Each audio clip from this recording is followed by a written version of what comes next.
এই যে ইসরায়েল এত ঝুঁকি নিয়ে হিজবুল্লাহর বিরুদ্ধে যুদ্ধে নেমেছে, এতে তো লেবানন আর ইসরায়েল দুই দেশেরই অগণিত বেসামরিক মানুষের জীবনহানি ঘটতে পারে। তবু কেন এসব হচ্ছে? যদি বলি ইসরায়েলি প্রধানমন্ত্রী বেনিয়ামিন নেতানিয়াহুর রাজনৈতিক মৃত্যু ঠেকাতেই এই সমর আয়োজন। প্রতিরক্ষা গোয়েন্দা সংস্থার সদস্য মেজর হ্যারিসন মান গাজায় ইসরায়েলের যুদ্ধে মার্কিন সমর্থনের প্রতিবাদে গত মাসে সামরিক বাহিনী ছেড়েছেন। তিনি সংবাদ মাধ্যম গার্ডিয়ানকে বলেছেন, এই যুদ্ধ মার্কিন যুক্তরাষ্ট্রকে আঞ্চলিক সংঘাতে টেনে আনবে।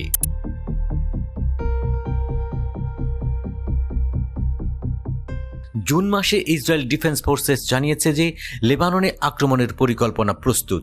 ইসরায়েলি রাজনীতিবিদরাও ক্রমাগত মারমুখী বক্তব্য দিচ্ছে।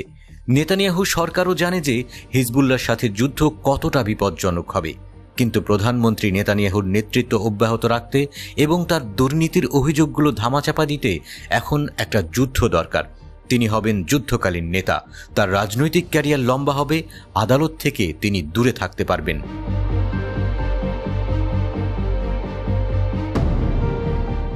এটা ঠিক যে কোনো ইসরায়েলি সরকার হিজবুল্লাহর রকেট এবং আর্টিলারি হামলার কারণে সীমান্ত এলাকা থেকে বাস্তুচ্যুত হাজার হাজার ইসরায়েলির রাজনৈতিক চাপে পড়বে। তার উপরে ইসরায়েলি সামরিক বাহিনীকে ভারী অস্ত্রসজ্জিত হিজবুল্লাহকে আজ অথবা কাল মোকাবেলা করতেই হবে। যত দিন যাবে সশস্ত্র গোষ্ঠীটি ততই শক্তিশালী হবে। তাই ইসরায়েল ভাবছে লড়াইটা দ্রুতই হোক।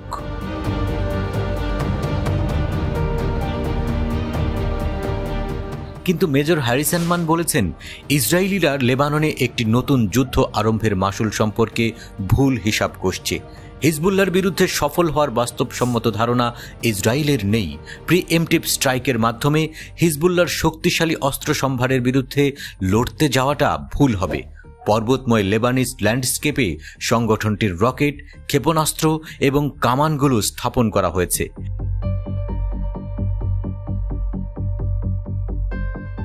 ইসরায়েলি প্রিএমপ্টিভ স্ট্রাইকের মুখোমুখি হলে হিজবুল্লাহর একটি বড় মাপের রকেট এবং ক্ষেপণাস্ত্র হামলা চালাবে। এমন আঘাত মোকাবেলার চেয়ে বরং ইসরায়েলি বাহিনীকে হিজবুল্লাহ নেতাদের মেরে ফেলার অভিযান চালাতে পরামর্শ দিয়েছে হ্যারিসন। তাছাড়া বেসামরিক শিয়া মুসলিমদের বসতিতে ইসরায়েল হামলা চালালে হিজবুল্লাহ তাদের আন্দোলনের পেছনের সমর্থন হারাবে বলে মনে করে মার্কিন এই সাবেক সামরিক কর্মকর্তা।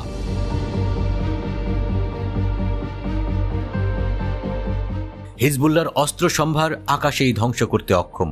ইসরায়েল যদি দক্ষিণ লেবাননে স্থল আক্রমণ শুরু করে, তাহলে ইসরায়েলি বাহিনী প্রচুর হতাহতের সম্মুখীন হবে।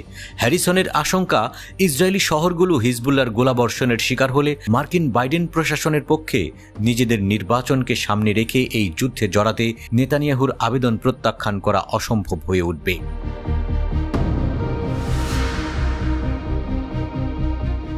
ইরাক এবং সিরিয়া থেকে হিজবুল্লাহর অস্ত্র ও রসদ সরবরাহে হামলা চালানোর বুদ্ধি দিয়েছে হ্যারিসন। কিন্তু এক্ষেত্রে ঝুঁকিটি হল, এতে ইরানের ইসলামিক রেভলিউশনারি গার্ড কোরের সঙ্গে ইসরায়েলের যুদ্ধ বেঁধে যেতে পারে।